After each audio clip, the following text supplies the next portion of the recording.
Hi everyone, so welcome back to this video. तो आज हम लोग टूंचे के इस वीडियो के अंदर बात करने वाले हैं सबसे पहले एचडीएफएस के बारे में, राइट। तो हम लोग जानेंगे एचडीएफएस के बारे में क्योंकि हम लोगों ने थोड़ा बहुत जब हम अभी यहाँ पे हडूप पढ़ रहे थे तो हडूप के हमें पता है तीन मेन कंपोनेंट्स हैं, राइट। इन तीन में से सबसे पहला एचडीएफएस, दूसरा मैप रेड्यूस है, तीसरा यान है, ठीक है। इन तीनों को हम एक-एक करके बहुत ज़्यादा डिटेलिंग में देखेंगे क्योंकि अभी तक हमने थोड़ा बहुत बेसिक जान लिया था क्या होता है। एंड आपको पता है कि एक तरीके का क्या हडूप डिस्ट्रीब्यूटेड स्टोरेज सिस्टम है, जिसके लिए लार्ज डेटा सेट को हम डिस्ट्रीब्यूटेडली स्टोर करके रख सकते हैं, ठीक है। अब रिलेशनल डेटाबेस मैनेजमेंट से क्या अंतर है हडूप, वो हम समझेंगे।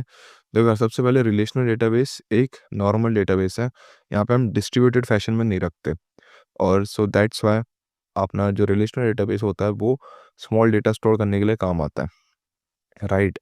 जबकि अगर मुझे million billion of data store करना है तो उस केस में मैं हडूप का यूज़ करूँगा और वो डिस्ट्रीब्यूटेड फैशन में स्टोर करके रखेगा, राइट। उसके बाद डेटा स्प्लिटिंग होगी, फॉल्ट टॉलरेंस का काम यहाँ पे हो जाएगा, देन थ्रूपुट मेरे को ज़्यादा मिलेगा, ठीक है, मतलब फास्ट प्रोसेसिंग होगी, ये सब चीज़ें।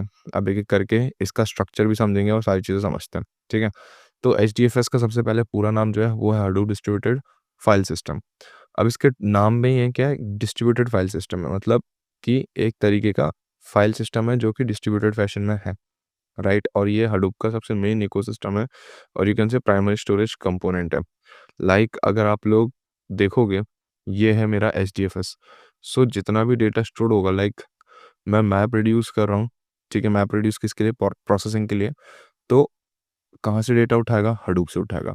तो यहाँ पे स्टोरेज वाला जो पार्ट है उसका सबसे मेजर इंपॉर्टेंट, मतलब ज़्यादातर जितना भी बिग डेटा है वो सबसे ज़्यादा स्टोर्ड, जो मेजर इंपॉर्टेंट काम है स्टोरेज का है, बिग डेटा को स्टोर करना।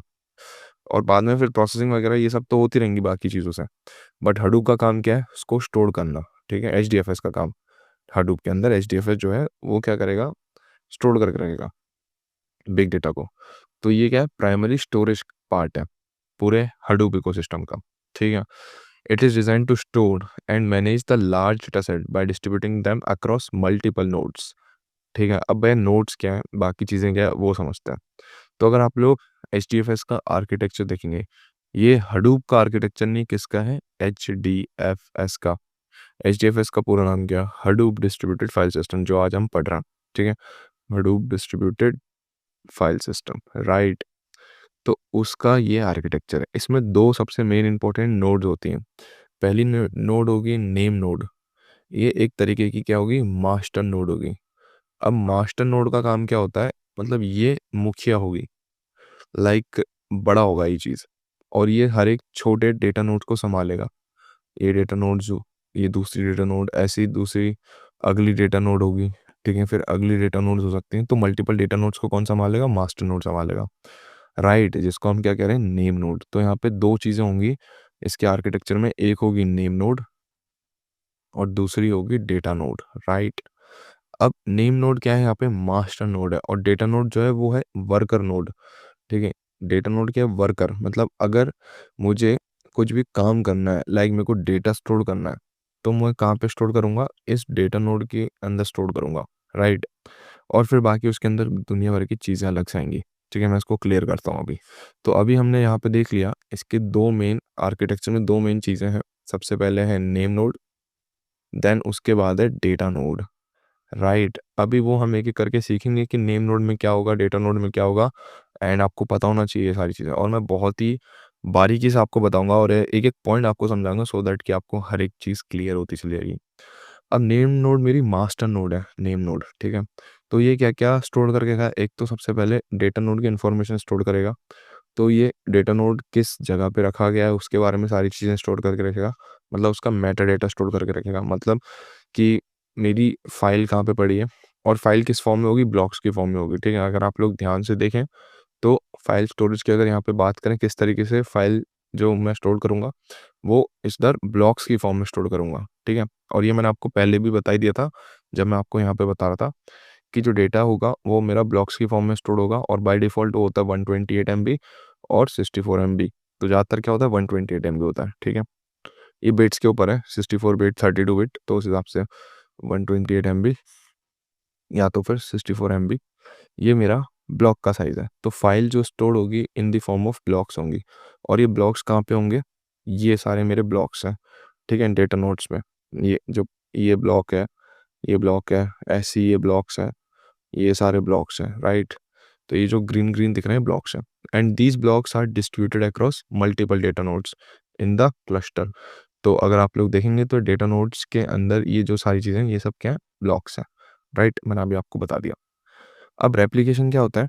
मान लो मैंने किसी ब्लॉक के अंदर डेटा है, राइट? मैं इसको थोड़ा अभी मान लो इस वाली डेटा इस मान लो ब्लॉक के अंदर डेटा है 1 पड़ा है।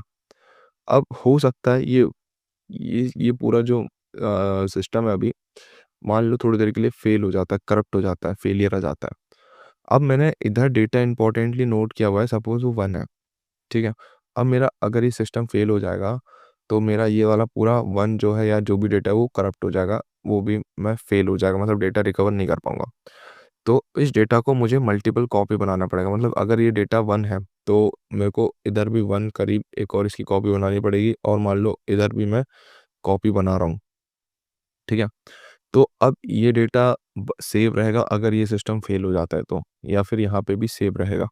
तो इट मीन्स दैट कि मुझे कॉपी करनी पड़ेगी, तो मुझे रेप्लिकेशन करना पड़ेगा, ठीक है? तो हर एक block, each block is replicated across multiple data nodes, right? और जहाँ पे रेप्लिकेशन फैक्टर जो डिफ़ॉल्ट होता है वो 3 होता है।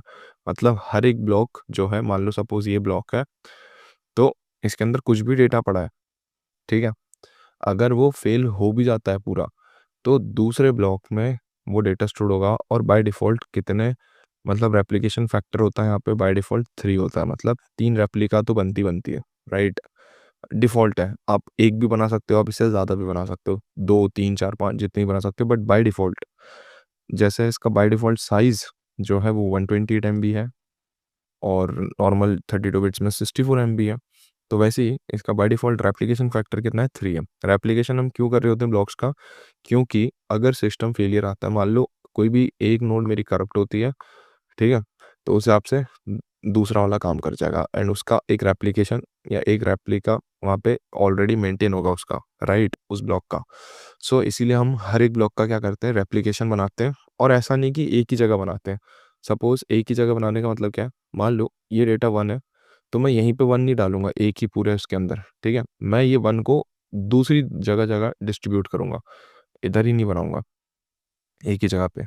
मान लो अगर ये फ़ेल हो गया, तो मान लो मैंने इधर ही कॉपी बनाई थी, तो ये पूरा सिस्टम ही फ़ेल हो गया, तो मेरा डेटा तो लॉस ही हो जाएगा ना।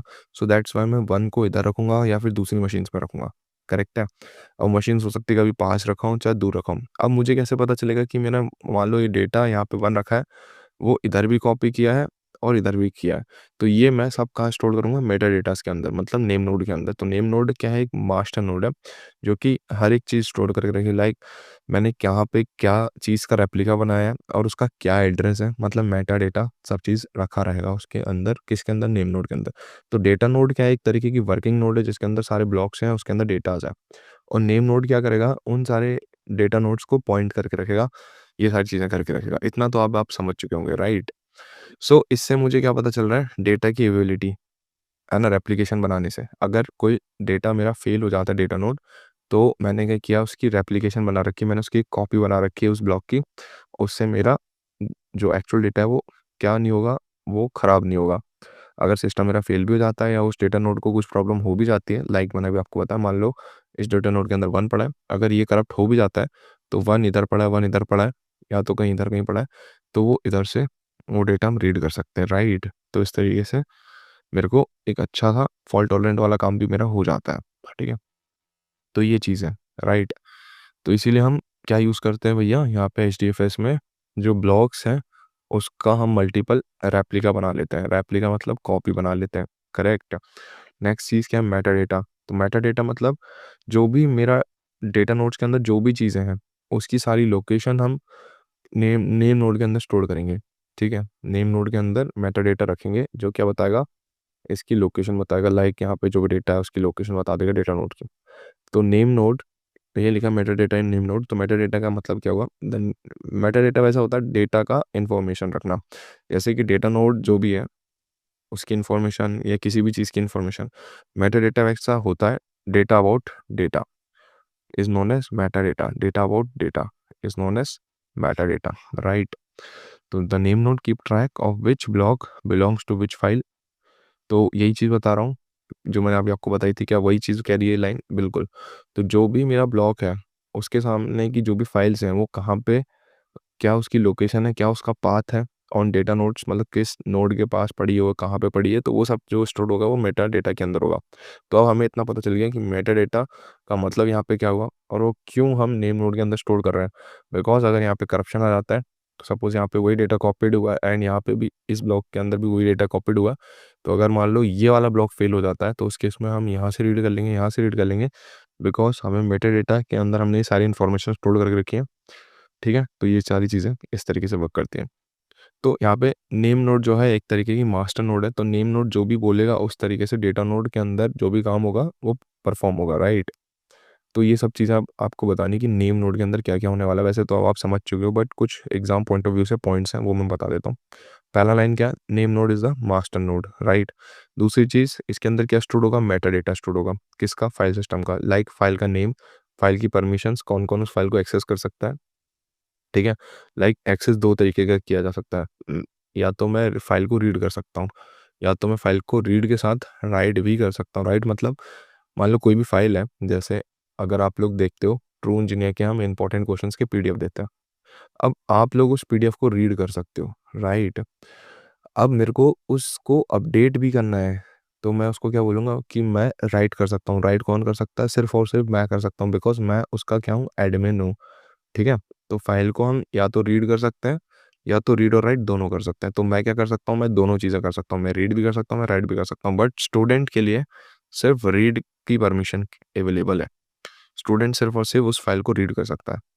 रीड कैसे करेगा, उसकी एक्सेस कौन देगा, वो सब चीज़ें अकॉर्डिंग टू दी परमिशन होती है, राइट। देन दूसरी चीज़ क्या होती है, डायरेक्टरी स्ट्रक्चर की मतलब, डायरेक्टरी स्ट्रक्चर मतलब मान लो ये आपका लोकल डिस्क सी है।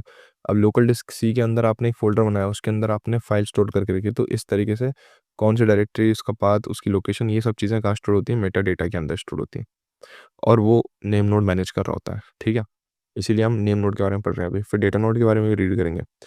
ठीक है, तो ये सारी चीज़ें मेरे ख्याल से सभी को समझ में आ रही होंगी तगड़ी तरीके से।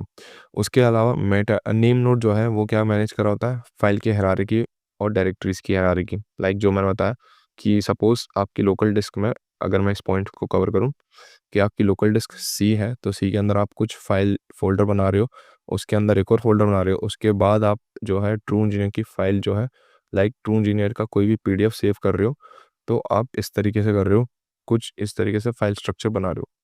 तो इसी तरीके से नेम नोड भी क्या कर रहा होता है, वो पूरा हायरार्की मैनेज कर रहा होता है। ठीक है, सो दैट कि अगर मानो कभी मुझे, देखो एट द एंड यहाँ पे हम क्या कर रहे हैं, एचडीएफएस के अंदर डेटा को स्टोर करके रख रहे हैं।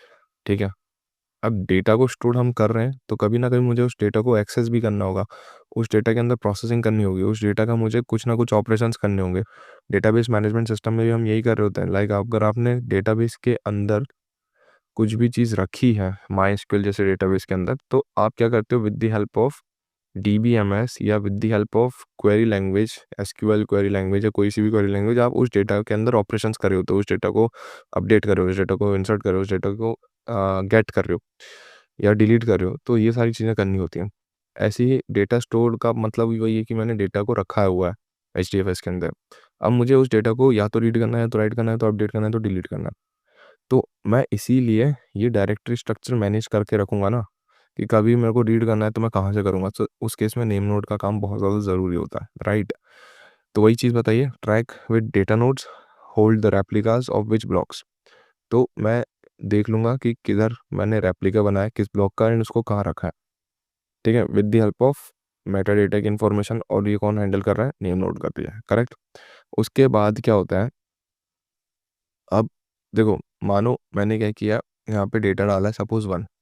अब ये जो पूरा सिस्टम है ये सही तरीके से रन कर रहा है कि नहीं, तो ये क्या करेगा, डेटा नोड इस नेम नोड को क्या करेगा, एक हार्ट बीट सेंड करेगा, हार्ट बीट सेंड करेगा। ठीक है, तो कुछ टाइम, कुछ सेकंड्स के बाद क्या होता है, हर एक कुछ कुछ सेकंड में, लाइक एग्जैक्ट सेकंड तो जो होता है, हर एक सेकंड बाद क्या होता है, मान लो कुछ टाइम लिमिट रहती है, लाइक 3 सेकंड बाद या ऐसे कुछ सेकंड बाद रहता है, ये जो है डेटा नोड ये हार्ट बीट सेंड करता है। करेक्ट। तो उसके बारे में यहाँ पे लिखा है, in short for data integrity by regularly communicating with data node via heart beat. ठीक है, कि मेरा ये सिस्टम जो है सही तरीके से रन कर रहा है कि नहीं। तो डेटा नोड क्या करेगी, नेम नोड को हार्ट बीट सेंड करेगी, क्योंकि नेम नोड यहाँ पे मास्टर नोड है। ठीक है, ये थोड़ा एडवांस चीज़ है, आप पढ़ सकते हो उसको गूगल में कि कितने सेकंड लगभग बाद जो है डेटा नोड नेम नोड को हार्ट बीट सेंड करता है। ठीक है, उसके अलावा मॉडर्न अगर आप हडूप वर्जन देखोगे, जहाँ पे नेम नोड का जो मेन काम है वो क्या है, फॉल्ट टॉलरेंस का है।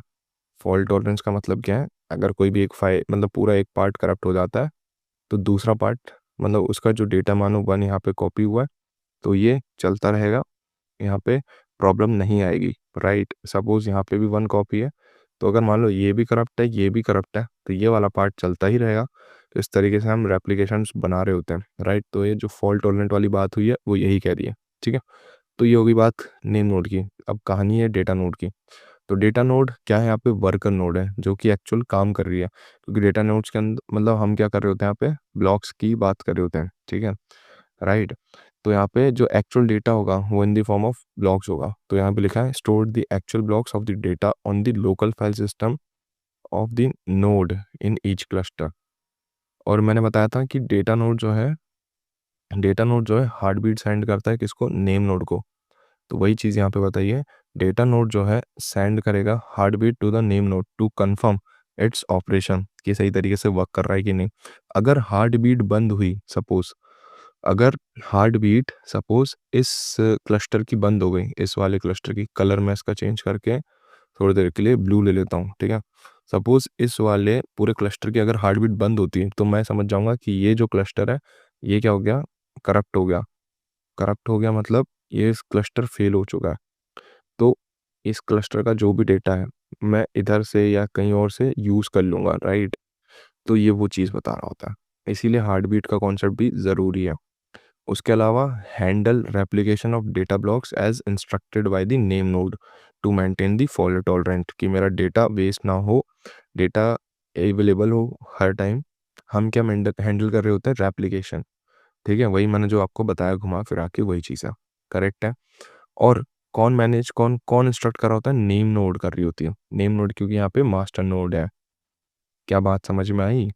हाँ भैया समझ में आ गई। तो कहानी सिर्फ इतनी सी है, अगर आप लोग डायग्राम ढंग से समझ जाओगे और स्टार्टिंग का कुछ पार्ट समझ जाओगे इस वीडियो का, तो कहने की बात इतनी सी है कि नेम नोड और डेटा नोड सिर्फ दो चीज़ें हैं। अब यहाँ पे जो कॉन्सेप्ट है वो है ब्लॉक्स का। तो ब्लॉक्स कहाँ पे होंगे, सिर्फ और सिर्फ डेटा नोड्स में होंगे। बिल्कुल सही है। क्या ब्लॉक्स नेम नोड में होंगे? नहीं।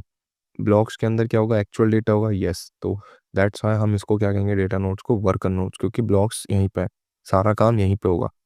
और नेम नोड को क्या कहेंगे, मास्टर नोड, क्योंकि ये एक तरीके का मास्टर की तरह काम कर रहा है। सो दैट्स वाई इसको हम क्या बोलते हैं, मास्टर स्लेव आर्किटेक्चर। इसका दूसरा नाम भी यही है। ठीक है, मास्टर स्लेव आर्किटेक्चर। अब है ये क्या होता है, ये वही चीज़ है, यहाँ पे एक मास्टर नोड होगी और मल्टीपल स्लेव नोड हो सकते हैं, स्लेव नोड 1, स्लेव नोड 2। ठीक है, स्लेव नोड कुछ नहीं, डेटा नोड्स को रिप्रेजेंट कर रहा है, और मास्टर नोड कुछ नहीं, एक ही मास्टर है तो नेम नोड को रिप्रेजेंट कर रहा है। तो एक नेम नोड के साथ आपके मल्टीपल डेटा नोड हो सकते हैं। सेम उसी तरीके से एक मास्टर नोड के मल्टीपल स्लेव्स हो सकते हैं। तो इसका दूसरा नाम क्या है, अपना HDFS आर्किटेक्चर का नेम नोड डेटा नोड की जगह पे आप मास्टर स्लेव आर्किटेक्चर भी कह सकते हो। राइट, इतना एडवांस में मेरे ख्याल से कोई नहीं पढ़ाएगा। यही खासियत है भैया, ट्रूनचेन से ढंग से पढ़ोगे तो ये सारी चीज़ें आपको बढ़िया करके मिल जाएंगी। तो ये है भैया अपना हडूप के अंदर HDFS का पार्ट। राइट, तो जो हमारा मेन पार्ट था कि हमने अभी तक सीखा हडूप क्या है, हडूप के कंपोनेंट सीखे, है ना। अब ये तो हो गया HDFS, फिर इकोसिस्टम भी सीखा था। ठीक है, अब हमें पढ़ना है अगले लेक्चर के अंदर मैप रिड्यूस, क्योंकि ये अगला जो हडूप है उसका कंपोनेंट है। ठीक है, इसमें ये जो पार्ट है मैप पर रिड्यूसर किस तरीके से वर्क करता है वो मैं सिखाऊंगा। ठीक है, सो आज के लिए इतने रखते हैं। मैं होप कर रहा हूँ कि डिटेलिंग में मैंने आपको बहुत डिटेलिंग में बता दिया और हर एक बंदे को समझ में आ गया। ठीक है, हर एक चीज़ कॉन्सेप्चुअल चली है, कोई भी रटने की चीज़ नहीं है। आपको खुद ब खुद इस वीडियो, जो भी वीडियो देखोगे आप बिग डेटा की, खुद ब खुद आप फॉलो करोगे तो समझ में एकदम झकास तरीके से आएगा। राइट, सो या दैट्स इट गाइस।